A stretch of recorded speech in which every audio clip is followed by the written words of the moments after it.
Les derniers chiffres qu'on a obtenus avant-hier montrent que le nombre de cas continue d'augmenter.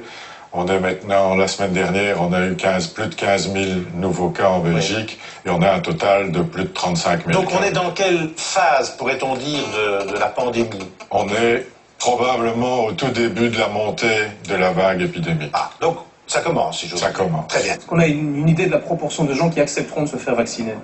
Pas du tout. Et ça peut changer, hein. Quelques morts en plus, et ça peut augmenter avec des dizaines de pourcents. Quelques morts en plus, et ça peut augmenter avec des dizaines de pourcents.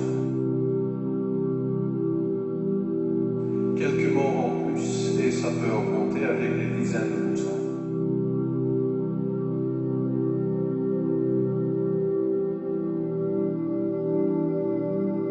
La vaccination, c'est très important.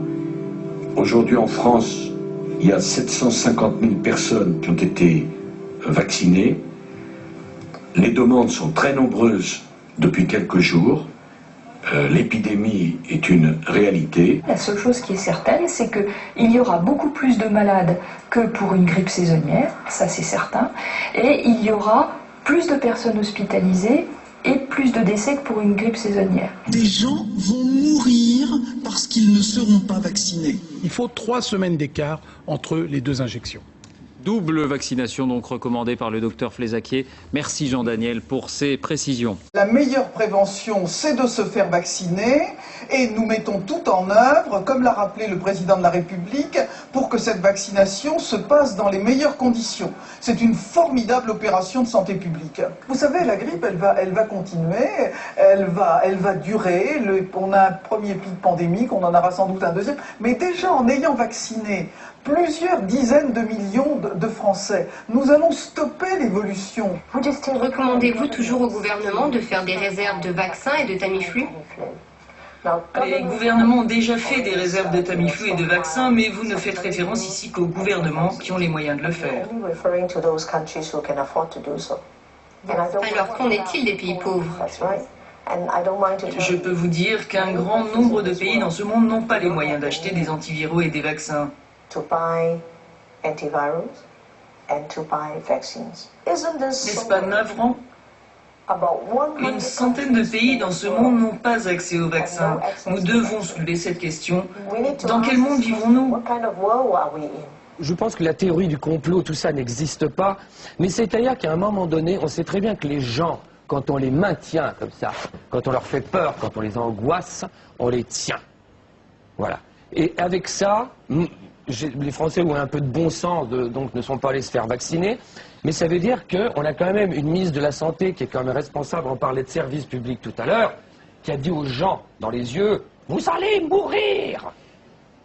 Et je trouve ça extrêmement grave de mentir à ce point-là.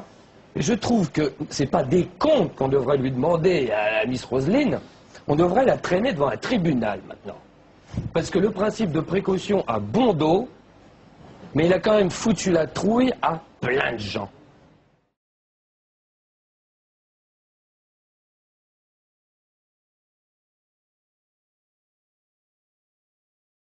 Grippe A, la bataille judiciaire n'est pas terminée entre l'État belge et le groupement Initiative Citoyenne qui demandait en première instance la suspension de la campagne de vaccination. Initiative Citoyenne a décidé d'aller en appel de la décision et demande cette fois de rendre public le fameux contrat liant la Belgique et la firme GSK qui produit le vaccin. Nathalie Guim. La firme GSK est-elle totalement transparente quant aux effets secondaires du vaccin Pandermix? Déboutée en première instance, Initiative Citoyenne ne désarme pas. En tête, des femmes enceintes notamment, comme Isabelle, qui témoigne anonymement pour éviter tout conflit avec son employeur et qui, avec d'autres, a tenté d'obtenir des informations sur les effets secondaires du vaccin auprès de la ministre de la Santé. Ah ben on a essayé, mais elle ne nous a pas répondu. Donc on lui a envoyé un premier courrier en date du 3 novembre, lui disant qu'effectivement on désirerait connaître les tenants et les aboutissants du contrat, mais on n'a eu aucune réponse à l'heure actuelle. Du coup, Initiative Citoyenne ira en appel contre l'État belge avec un nouvel argument. En France, une partie du contrat liant GSK et le gouvernement a été rendue publique suite à une plainte. Ce contrat impose à côté des informations publiques une liste rouge d'informations qui doivent rester confidentielles. Le prix, mais plus grave, la pharmacovigilance, soit le suivi des effets secondaires des vaccins par GSK, sont cachés au grand public. La société pharmaceutique s'arroge le droit de pouvoir voir, elle, d'abord les résultats et de pouvoir les communiquer ou non. Rien que ça me fait peur. Vous pensez que le même type de contrat lie la Belgique à GSK? Mais si on me donne le contrat, je ne le penserai plus si c'est pas vrai. Il y a une clause de confidentialité, comme il en existe beaucoup dans les contrats commerciaux. Moi, si la commission des documents administratifs me permet de donner la transparence sur tout ou partie du contrat, je n'ai évidemment aucun problème, il n'y a rien à cacher. Pourtant, malgré la demande de plusieurs parlementaires, le contrat signé avec GSK reste pour l'instant secret. Quant au suivi des effets secondaires, il doit être assuré, non par la firme elle-même, mais par les médecins très critiques sur le système d'enregistrement prévu par la ministre.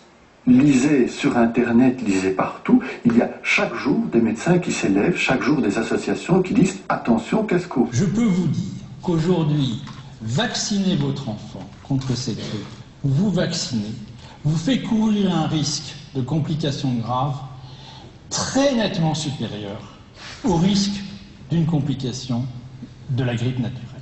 Vous allez être responsable de, par exemple, on a 100 000 vaccinations, il y a déjà 107 effets secondaires, dont 8 graves, à l'heure actuelle en France. Bon. Eh bien, si, c'est des chiffres donnés par l'ARSA. Le vaccin qui a été développé est un vaccin expérimental. Pour nous, c'est criminel, dans notre point de vue, d'utiliser ce produit expérimental pour une vaccination de masse. Est-ce que vous avez fait le vaccin? Non, je ne l'ai pas fait. Sur recommandation de mon médecin. Pourquoi vous n'avez pas fait le vaccin? Parce que j'ai une femme qui est dans le domaine médical et qui m'a dit que ça ne servait à rien. J'ai une fille qui fait des études scientifiques, qui est docteur en sciences, qui m'a dit que ce n'est pas un vaccin fiable. Tous les experts, tous les hommes politiques, tous les représentants de l'OMS qui ont dit publiquement à la télé c'est un vaccin normal qui a été développé dans des conditions normales, ces gens-là ont menti. Tout le monde peut-il être vacciné l'hystérie? Eh bien, il est évident que c'est quand même un vaccin qui vient d'être produit avec une vélocité extraordinaire.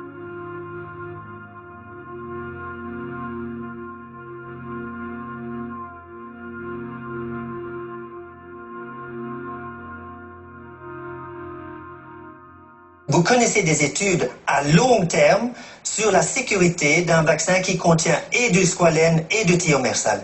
Est-ce qu'on connaît la sécurité sur 10 ans de ce genre de produit? Est-ce que ça a été étudié? On ne sait pas si on a un ensemble thiomersal plus squalène, effectivement. La plupart de ces vaccins sont suivis sur des périodes entre 6 et 12 mois, parfois 2-3 ans, mais on n'a pas une association de 10 ans de suivi, ça c'est bien clair. L'industrie pharmaceutique aurait-elle joué avec le feu? Le vaccin nous a-t-il mis en danger? Rien que l'idée donne des frissons dans le dos. Nous tentons de contacter les 4 fabricants de vaccins pandémiques. Un vrai parcours du combattant. Dans le monde de la pilule, bonsoir la transparence. Oui, on l'a fait. Ah, et vous l'avez fait sur recommandation d'un médecin? Non, tout simplement que c'était gratuit, on voulait vite, tout simplement que c'était gratuit, donc on l'a fait, on n'a pas hésité. Vous saviez que c'était un vaccin expérimental, que les tests n'étaient pas terminés? Exactement, ouais.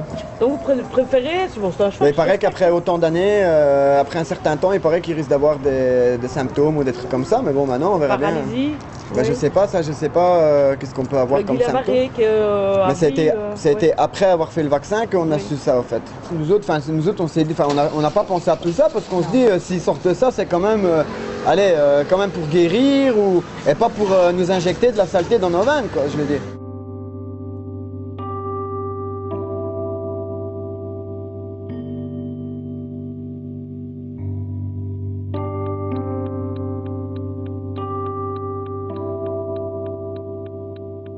Je souhaite un débat transparent pour que les gens puissent ou non se faire vacciner, mais pas avec des cachotteries et pas non plus avec des vaccins qu'on nous empêche d'avoir.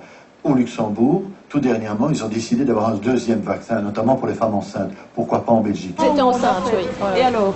J'ai pas voulu faire le vaccin. Pourquoi? Je voulais pas servir de Kobe. Les médecins ne savaient pas vous donner de garantie non plus. Donc c'est ça. Alors moi, évidemment, on m'a dit vous êtes en première ligne puisque vous êtes en contact avec les gens puisque je suis pharmacienne, donc vous devez le faire. Je dis oui, mais garantissez-moi que dans 15 ans, mon bébé n'aura pas de soucis. C'était mitigé. Vous aviez un médecin qui vous disait oui, un médecin qui vous disait non, quoi. Or, chez les femmes enceintes, en général, on ne donne vraiment que les choses pour lesquelles on est sûr. Ce n'était pas vraiment le cas dans ce cas-ci. Parce que les notices scientifiques auxquelles j'ai eu accès ne vous garantissaient vraiment pas qu'il n'y avait pas de risque. Tapez influenza sur votre clavier, vous ouvrez le site de référence pour la grippe en Belgique. Attardez-vous sur la notice du Pandemrix, le fameux vaccin anti-grippe A. Maux de tête, fatigue, démangeaison, les principaux effets indésirables du vaccin sont relativement bénins. Mais reprenez votre clavier, ouvrez à présent le site de l'Agence européenne du médicament, l'une des bibles du monde médical. Tapez Pandemrix et la surprise, les effets secondaires du vaccin font état de cas certes très rares, mais très graves de troubles neurologiques. L'un dit blanc, l'autre noir. On est ici en présence de données médicales qui se contredisent. Bien sûr, il y a beaucoup d'experts qui affirment que tout va bien, mais en définitive, c'est la personne, la femme enceinte, qui doit évaluer sa situation et prendre sa décision. Mais vous lui déconseillez? Mais je trouve que dans le contexte actuel, il vaut mieux déconseiller le vaccin pour les femmes enceintes. Vous êtes conscient que vous êtes complètement en porte-à-faux par rapport à ce que dit la cellule influenza? Oui, oui.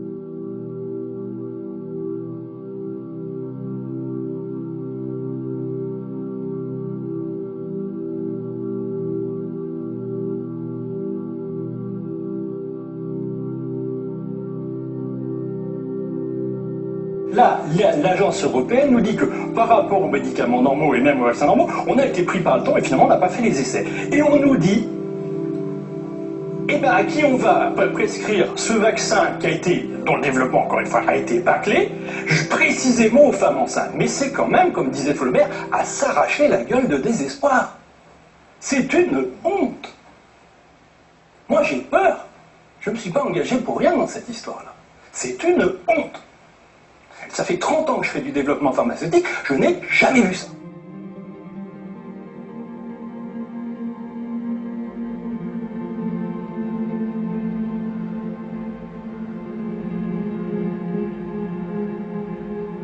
Je trouve que ça, en tout cas, ce contrat devrait être mis au clair et au public. Mais le lobby pharmaceutique a fait son boulot. C'était aux services médicaux et ministériels à contrer cela.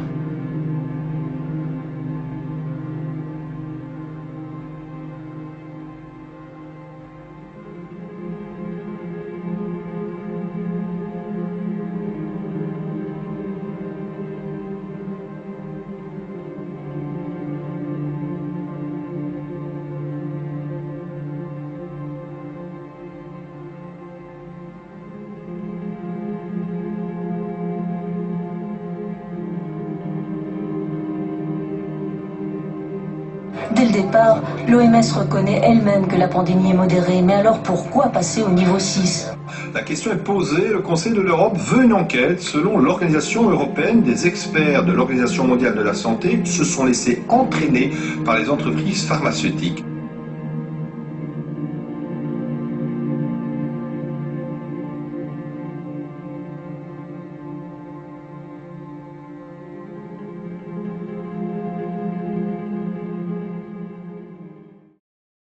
Des menaces pour le futur, parce que croyez bien que ceux qui se sont lamentablement plantés sur cette alerte sont en train de revoir leur stratégie et d'autres alertes vous guettent. Donc je crois que la pire des choses, et pour moi ce serait un échec personnel, c'est que d'ici quelques semaines, quand la fièvre grippale, la fièvre porcine sera retombée, vous oubliez tout ça et que vous redeveniez vulnérable par rapport à d'autres menaces du lobby pharmaceutique, qui d'ailleurs on en parlera, qui ne concernent pas nécessairement que les vaccins.